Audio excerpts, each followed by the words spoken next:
Today, we are cracking open one of the greatest unsolved mysteries in all of history. We're heading back to the dazzling and incredibly dangerous court of the Sun King, Louis XIV of France. This is the story of a phantom prisoner, a man whose real identity could have literally brought down the entire French monarchy. So let's get right to it. The question at the heart of this whole thing is simple, but it has stumped historians for centuries. Who was this man whose face was hidden from the world behind a mask? And get this, he was kept locked away for an unbelievable 34 years. Think about that, an entire lifetime spent in total isolation. Whatever secret this man knew, it was so explosive that it justified decades of confinement. It's a level of cruelty that's hard to even wrap your head around. All right, so let's set the scene. We're in 17th century France. This is the age of absolute monarchy, and King Louis XIV, his word isn't just law, people see it as the will of God. In a world like that, secrets are everything, and a quiet command from the king could make you vanish forever. And believe me, this isn't some dusty old story nobody cares about. The mystery of the man in the iron mask has captured our imaginations for over 300 years. It's inspired everyone from the great philosopher Voltaire to, big Hollywood blockbusters. It's a legend that just refuses to go away. So, before we dig into the actual historical evidence, let's talk about the wild theories that made this story so famous. These are the juicy legends that have really defined the mystery for generations.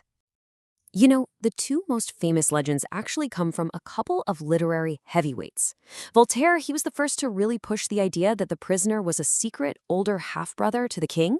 But then, about a century later, Alexandre Dumas, the guy who wrote The Three Musketeers, he took it one step further and gave us the version we all know and love, that the prisoner was the king's identical twin.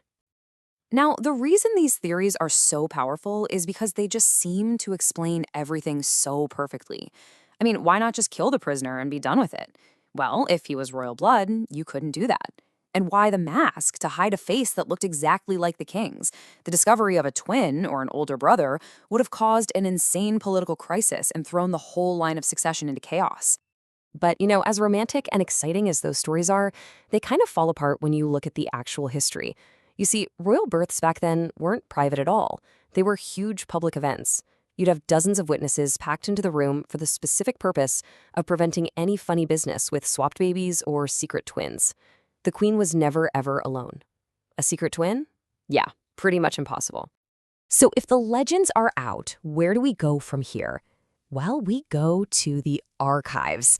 Historians have spent years digging through dusty old documents, and believe it or not, a real name has started to emerge from the shadows. Yeah, this wasn't just some campfire story. We have official state records, letters going back and forth between the king and his ministers, prison logs, even a death certificate. They all prove this prisoner was absolutely real. And when you start cross-referencing all these documents, one name just keeps popping up. The big breakthrough comes from an arrest warrant from 1669, signed under the king's authority. It orders the arrest and imprisonment of a man named Eustache Doger. And just like that, for the first time, our phantom prisoner has a name.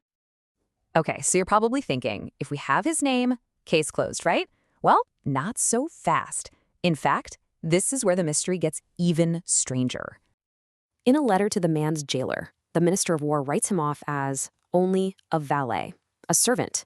And that right there is the big problem. Why on earth would the all-powerful French monarchy go to such insane, decades-long lengths to hide the identity of a simple valet? It makes no sense. The way he was imprisoned just makes his whole puzzle even weirder.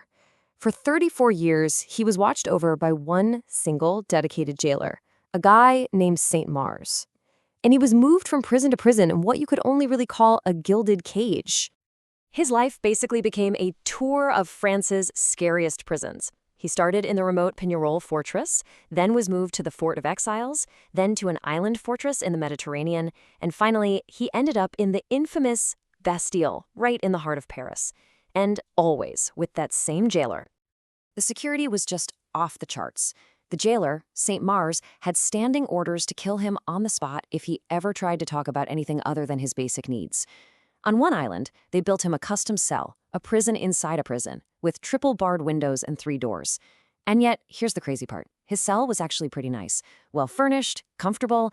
This was not your average prisoner. So, how do we put this all together? We've got a valet who's clearly not just a valet. A prisoner who's treated with both extreme caution and, weirdly, a lot of respect. Well, this leads us to the most powerful modern theory, one that finally ties the legends and the facts together. But first, you might be wondering how any of this was even possible. The king had this terrifying legal tool called a lettre de cachet. It was a secret order sealed by the king himself that let him imprison anyone he wanted for any reason with no trial. It was the perfect weapon for making someone just disappear. Now this is where the theory gets some real momentum. Historians found an incredible coincidence. Around the exact same time our prisoner, Eustache Daguet, was arrested, another guy with the exact same name also vanished. But this man, Eustache Daguet de Cavois, was a nobleman with very close family ties to the queen. So the question is, could they be the same person? And that leads us to this bombshell of a theory. The man in the iron mask was this nobleman, Eustache Daguet de Cavois. And he wasn't just some random aristocrat. He was the secret, illegitimate half-brother of King Louis XIV himself. He was living, breathing proof of a secret that could completely delegitimize the king's right to the throne. So let me break it down. The king's parents, Louis XIII and Anne of Austria, were famously childless for 23 years, which was a huge problem for the dynasty. The theory is that the queen had a secret affair with a nobleman, a guy named François de Cavois, to finally produce an heir. That would mean Louis XIV was illegitimate. Well, François de Cavois later had another son, Eustache, who apparently grew up to look uncannily like the king, a walking, talking threat to the entire monarchy. That was a secret the mask was meant to hide. After 34 long years, on November 19, 1703, the prisoner died in the Bastille. But the secrecy didn't stop there. The authorities went to unbelievable lengths to erase him from history. The walls of his cell were literally scraped clean. All of his furniture, his clothes, everything was burned. They wanted it to be like he had never existed at all. And that brings us to a really fascinating final thought. We actually have the DNA of Louis XIV from his preserved heart. And archaeologists are pretty sure they know where the prisoner's custom-built cell and, more importantly, his latrine was located. So here's the question. Could modern science, maybe by analyzing DNA from a 300-year-old toilet, finally solve this mystery once and for all and expose the Sun King's greatest secret? The answer might still be out there, just waiting to be found.